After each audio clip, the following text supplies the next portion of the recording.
Thanks for watching. Don't forget to like, comment, share and subscribe to Mufti Tariq Masood, famous scholar.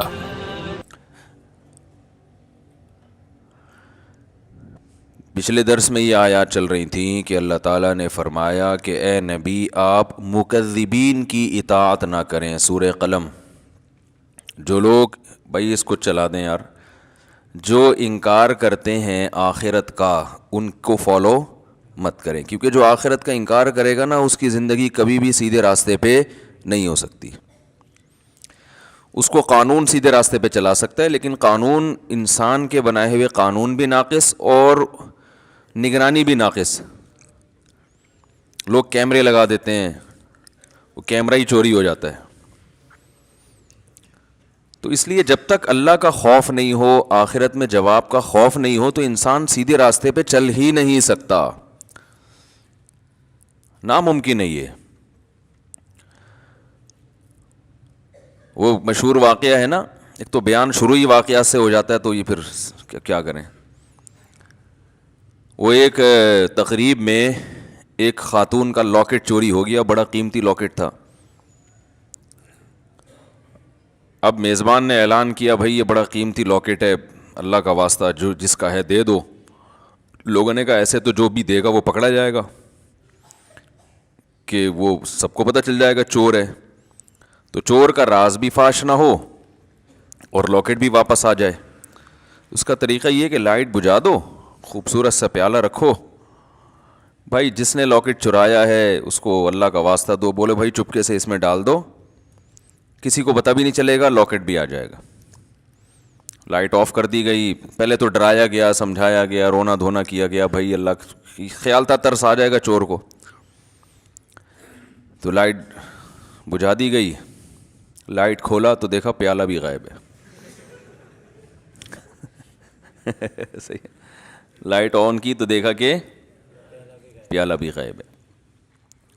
تو آخرت کا خوف نہ ہونا تو پھر انسان پر کوئی نصیحت اثر نہیں کرتی، اور آخرت کا خوف ہے تو بہت ساری چیزوں سے بچا رہتا ہے. ہمارے ہاں جو مسلمانوں میں کچھ جرائم ہیں، کچھ نہیں بھی تو ہیں نا، بہت ساری ہم میں خوبیاں بھی تو ہیں، جو برائیاں نہیں ہیں. وہ کیوں نہیں ہے؟ آخرت کا خوف. ڈر ہوتا ہے یار، جانا تو ہے نا قبر میں. تو اللہ نے اس لیے حکم دیا مکذبین کو فالو مت کرو. اور ہم صبح و شام جن کو فالو کرتے ہیں وہ مکذبین ہی ہیں سارے. وہ آخرت پر ایمان نہیں ہوتا ان کا، ہوتا ہے تو ایسے کمزور.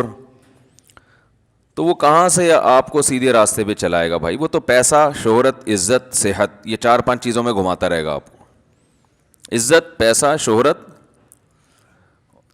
ہم جب چھوٹے تھے، حضرت اپنے شیخ حضرت مفتی رشید احمد صاحب رحمہ اللہ کی مجلس میں ہم جا کے بیٹھنا شروع ہوئے، تو اہل اللہ کی، ولی اللہ ہونے کی ایک علامت یہ ہوتی ہے کہ ان کی صحبت میں بیٹھ کر دنیا کی محبت کم ہوتی ہے. سمجھ رہے ہیں نا؟ دنیا کی محبت یہ اہل اللہ کی علامت ہوتی ہے. انسان کو زیادہ دولت، پلاٹوں، جائیداد، یہ باتیں کرنا اچھا نہیں لگتا. کام کرتے زیادہ باتیں نہیں کرتے، اس میں اس کو اچھا نہیں لگتا. یہ اس کی علماء مثال دیتے ہیں کہ جیسے واش روم ضرورت تو ہے، تو ضرورت سے انسان جاتا ہے واپس آتا ہے، وہاں کوئی شوق سے نہیں بیٹھتا کہ یار مجھے بڑا اچھا لگ رہا ہے تو میں یہیں بیٹھا ہوا ہوں، بیگم یہیں کرسی لے آؤ، یہیں ڈال کے بیٹھتا ہوں، یہیں چائے پیتا ہوں، یہیں مطالعہ کروں گا. کوئی کرتا ہے ایسے؟ ضرورت سے جاتا ہے بھائی نکلو. تو ضرورت تو ہے دنیا کی، ہر شخص کو ہے، پیٹ اللہ نے لگا دیا. عزت بھی ہر ایک کی خواہش ہے، عزت بھی انسان کے لیے ضروری ہے، بہت سے مصیبتوں سے بچا رہتا ہے عزت کی وجہ سے. صحت تو بہت ہی ضروری ہے، وہ تو ہم بھی بیانات کر چکے ہیں، اسلام کا حکم ہے صحت کی حفاظت کرو. لیکن ان چیزوں سے دل لگانے کی اجازت نہیں. دل بڑی قیمتی چیز ہے، یہ بہت سوچ سمجھ کے لگایا جائے گا. دیکھو دل ایسے کو دیا جاتا ہے جو دل کو پریشان نہ کرے. کیا خیال ہے؟ بات سے بات نکلتی ہے، موضوع چینج ہو جاتا ہے. سورہ قلم لے کے چل رہے ہیں، لیکن چلو یہ بات بھی تھوڑی سی کمپلیٹ کر دوں. سکون کہاں ہوتا ہے؟ دل میں نا. سائنٹیفک تو دماغ میں ہوتا ہے، میں بھی اس گہرائی میں نہیں جا رہا. کیونکہ بہت سے نا لوگ بیٹھے ہوتے کہتے ہیں بھائی یہ تو دماغ کی ساری، دل کا تو کام صرف پمپنگ کرنا ہے. تو شریعت نے تو ہر چیز کی نسبت دل کی طرف کی ہے نا. دل میں سکون، دل میں غور و فکر کرو. تو اس کی کیا وجہ ہے یہ ایک الگ ٹاپک ہے. ابھی میں اس پہ چلا گیا نا کہ بھائی اسلام نے دل کو کیوں متوجہ کیا کہ ان کے سینوں میں دل نہیں ہے یا ان کے دل سخت ہو چکے ہیں. سخت تو اصل میں ان کی کھوپڑی ہوئی ہوتی ہے، دماغ سخت ہو گیا ہوتا ہے، اثر نہیں ہو رہا ہوتا. تو وہ ایک الگ بات ہے، اس کے میں اشکال کے جواب دے بھی چکا ہوں، ابھی میں اس طرف نہیں جاؤں گا. لیکن عام محاوروں میں نسبت دل ہی کی طرف ہوتی ہے. بھائی ہم نے تمہیں اپنا دل دے دیا، اس کے تمہارے دل میں اس کی محبت نہیں ہے. تو اس محاورے میں آپ کی دل سے جو مراد ہوتی ہے میری بھی فی الحال وہی مراد ہے، تاکہ بات آگے چلے نا. تو سکون کا محل کیا ہے؟ دل. خوشی کا محل کہتے ہیں جگہ. خوشی کس جگہ پہ ہوتی ہے؟ دل میں ہوتی ہے. غم کہاں ہوتا ہے؟ دل میں. کہنا تم نے میرا دل دکھا دیا، تم نے تو آج میرے دل کو خوش کر دیا. تو انسان صبح و شام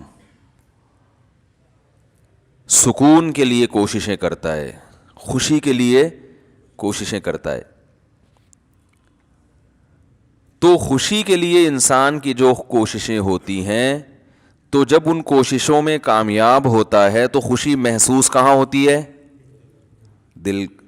تو پتہ یہ چلا، دیکھیں انسان خوش ہوتا ہے اپنی محبوب چیز کے ملنے سے، ایسا ہی ہے نا. تو دل کب خوش ہوگا؟ جب دل کو اس کی محبوب چیز ملے گی. دل چاہ رہا ہے یہ کھا لو، کھاؤ گے تو خوش ہو جاؤ گے. دل چاہ رہا ہے یہ کر لو، وہ کام کر لیا تو خوش ہو جاؤ گے. دل چاہ رہا ہے کہ یہ چیز مل جائے، گاڑی مل جائے، مل جاتی ہے تو دل کیا ہوتا ہے؟ خوش ہوتا ہے. تو سارا جو مسئلہ ہے نا وہ ہے دل کا. تو یاد رکھیں کہ دل کو خوش کرنے کے لیے یہ ضروری ہے کہ اس کو اس کی محبوب چیز ملے. تو جن چیزوں سے دل کو پہلے سے محبت ہے نا وہ انسان کو ملتی نہیں ہے. ٹینشن والا مسئلہ یہ ہے. آپ کہیں بھائی جو اتنے لوگ خوش ہوتے ہیں ان کو ان کی دل کی پسندیدہ چیزیں مل جاتی ہیں تبھی تو خوش ہوتے ہیں نا. بھائی مسئلہ ایک دل میں بہت بڑا فالٹ یہ ہے کہ اسے اس کی جب محبوب چیز ملتی ہے تو اس کے دل میں اس سے زیادہ کی خواہش پیدا ہو چکی ہوتی ہے. سمجھ رہے ہیں بات کو؟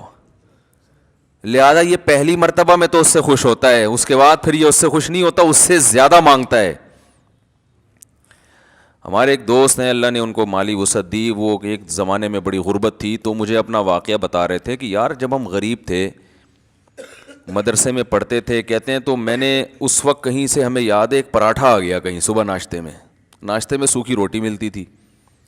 تو کہہ رہے ہیں وہ پراٹھے کے نا ہم سب طلبہ نے ٹکڑے کیے، ایک ایک ٹکڑا، ایک ایک پراٹھا سب کو ملا، یعنی پراٹھے کا ایک ایک ٹکڑا سب کو ملا. کہہ رہے ہیں یار اس وقت اس میں اتنی خوشی سے ہم نے وہ ٹکڑا کھایا ہے کہ اب انڈے مکھن میں وہ مزہ نہیں آتا. وجہ کیا ہے؟ اس وقت غربت تھی، اس وقت پراٹھے کی محبت تھی. یار صبح روٹی کھا رہے ہیں، کسی دن پراٹھا مل جائے تو ایک ٹکڑا ملا تو دل اتنا خوش ہوا جتنا کوئی ڈیفنس کلفٹن میں رہنے والا مکھن کباب پہ خوش نہیں ہوتا. تو کہنے لگا یار اب تو سب کچھ مل رہا ہے لیکن وہ خوشی نہیں ہوتی. تو وجہ کیا ہے بھائی؟ جب اس سے کم مل رہا تھا تو دل میں پراٹھے کی خواہش تھی، جب پراٹھا ملنا شروع ہو گیا تو اب خواہشات اس سے. یہ جو بڑے بڑے مالدار لوگ ہیں نا ہمارے، اکثر سیاستدان، سارے نہیں، یہ کباب پراٹھے پہ تھوڑی خوش ہوتے ہیں. ان کو آپ بریانی کھلا دو، ان کو سیخ کباب کھلا دو، ملائی کیا، یہ تو غریبوں کے کھانے ہیں. بھئی اب کیا کھانا ہے؟ آپ نے کباب بھی کھا لیے، پراٹھے بھی کھا لیے، آپ نے جو ہے وہ نہاری بھی کھا لی، بریانی بھی کھا لی، برگر بھی کھا لیا، پیزا بھی کھا لیا، ایسی ایسی خوراکیں، ترکی کی ڈشیں آپ نے کھائی ہیں، جاپنیز ڈشیں آپ نے، جو ان کا دل چاہتا ہے کھاتے ہیں، لیکن ان کو اس میں وہ مزہ نہیں آتا. یہ کہتے ہیں وہ جائیدادیں کھلاؤ اب ہمیں. یہ کباب یہ تو ڈیفنس کلفٹن کے عام مالدار لوگ کھا لیتے ہیں یار، یہ کیا ہے؟ اب یہ اتنے ارب پتی بن چکے ہوتے ہیں کہ ان کی نظر میں اب یہ کباب بریانی کی کوئی ویلیو نہیں رہتی. اب جو بڑے بڑے سیاستدان ہیں ان کی خواہش کیا ہوتی ہے؟ بھائی جائیدادیں کھلاؤ یار ہمیں. اور جائیدادیں بھی یہ سرجانی ٹاؤن کی نہیں چاہیے ان کو، یہ چائنا پٹی، یہ تو غریبوں کی کرپشن ہے, وہ زیادہ دیں کچھ اسلام آباد کے کوئی پورا آدھا بحریہ ٹاؤن کھلا دو ہم کو. یہ اگر ان کو نہ ملے تو ڈپریشن میں چلے جاتے ہیں. عجیب مصیبت ہے. انسان ہمیشہ سے یہ حقیقت جانتا ہے کہ دل کی جب ایک خواہش پوری ہوتی ہے تو وہ اس سے بڑے کی خواہش اس میں پیدا ہوتی ہے. تو یہ عجیب بات ہے کہ یہ تو کبھی خوش ہو ہی نہیں سکتا. یہ ایک ایسی حقیقت ہے جس کو ساری دنیا کے سارے ماہرین مانتے ہیں, لیکن پھر بھی وہ دنیا سے محبت کرتے ہیں. تو بتاؤ کبھی ایسے دل کو سکون مل سکتا ہے؟ آج آپ کی خواہش ہے یہ مل جائے, تو جب وہ ملے گا نا تو اس سے آگے کی خواہش پیدا ہو چکی ہوگی, پھر اس سے آگے کی پیدا ہو چکی ہوگی. Thanks for watching. Don't forget to like, comment, share and subscribe to Mufti Tariq Masood Speeches channel.